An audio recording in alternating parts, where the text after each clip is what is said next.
Well, it's a new week. I'm waging war against the squirrels.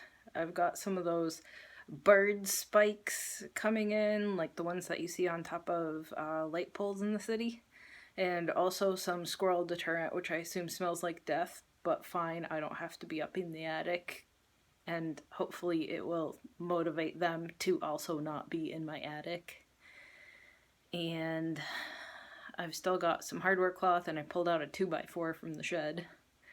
Man, it's my house. I'm not sharing. Get out.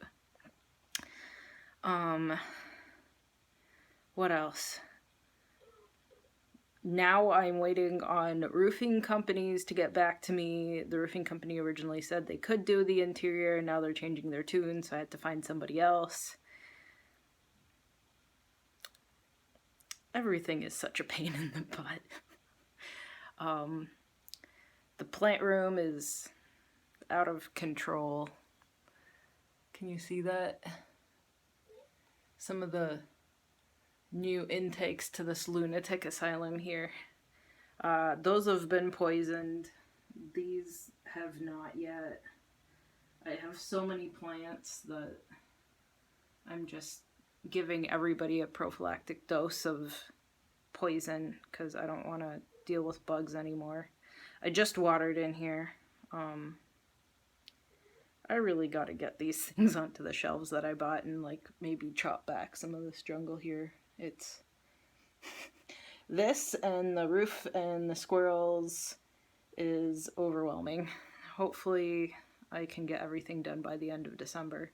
And by the end of this year, hopefully I will have left myself no work to do and I can take a couple of months off early next year before I have to get on painting the outside of the house. I finally had my back feeling good enough and had not much else eating away at my consciousness yesterday that I went and dug a couple of smallish holes at the end of the yard. I want to say they're maybe a foot deep for those trees that were supposed to have been shipped by Friday. I still have no update on trees that are supposed to be coming, but the Arbor Day Foundation was supposed to have shipped them by Friday. So hopefully they show up soon. A bunch of river birch and willow. What else did I do? I also planted bluebell bulbs around the yard, and I did something else yesterday. Oh, I moved the rhubarb. While I was trying to dig it up, so it poured and poured and poured on Friday and Friday night, so I could finally work the soil and I say soil loosely because it's really just red clay.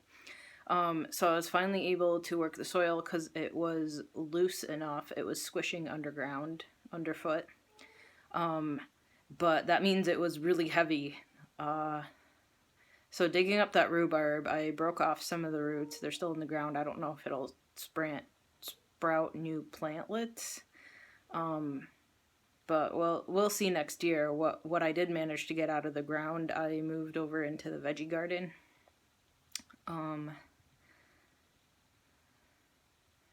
What else did I do? Way too much work is what I've been doing.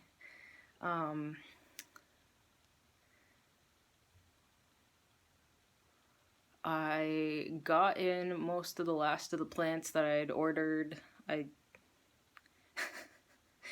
did I get so many? But I'll have some plants to put around the rest of the house, you know, kind of normal people plants that can handle low light, like those dragon trees and, you know, normal philodendrons that people grow.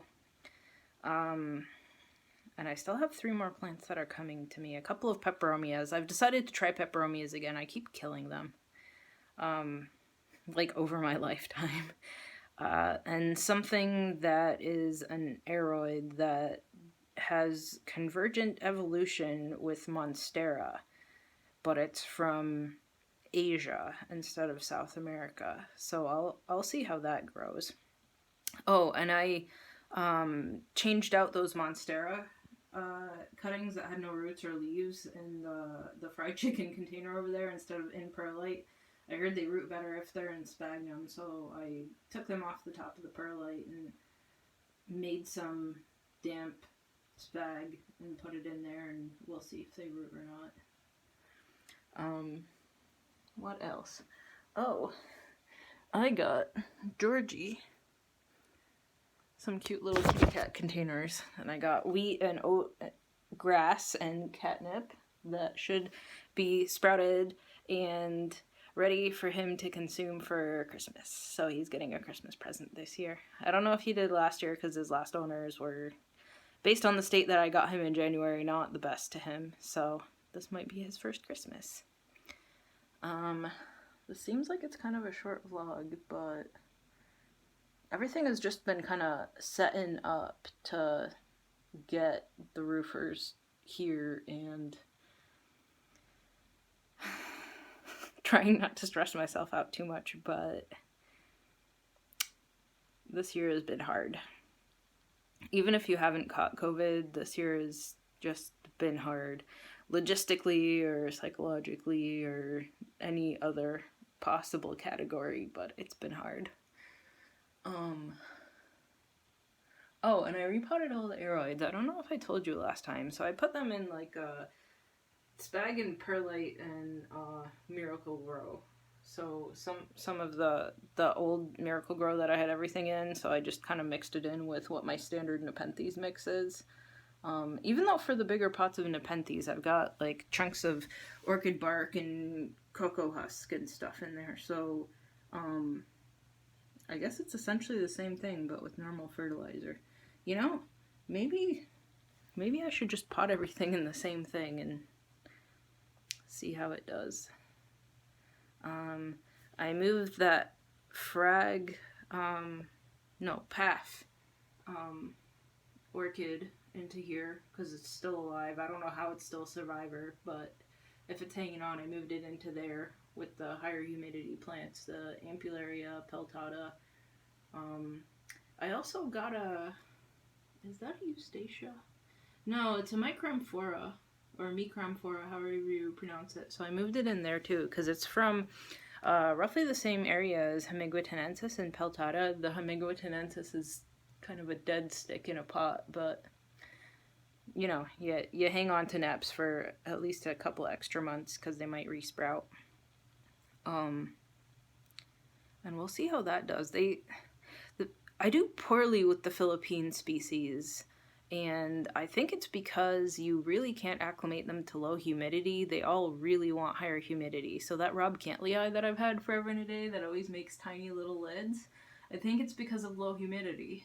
So and I think Petiolata is also from the Philippines. So I just do really poorly with all the Philippine species because they really don't want low humidity. And I'm guessing that's why the Hemigwittenensis just gave up the ghost.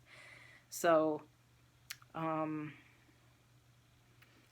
wish the Philippines didn't have such nice plants, so I wouldn't be motivated to try to grow them. What else? That might be it. Yeah. I guess I'll get back to it. Plenty of work to do still. I might try a trip up to the attic again to see if I can't block off the entrance to the horrible little squirrelies that want to share my house with me today, but I kind of feel like I should wait for those bird spikes to come to fill all of the gaps there, just to make it look even more unpleasant. Oh, and I also got little rubber snakes too to help motivate them even more that they don't want to be here.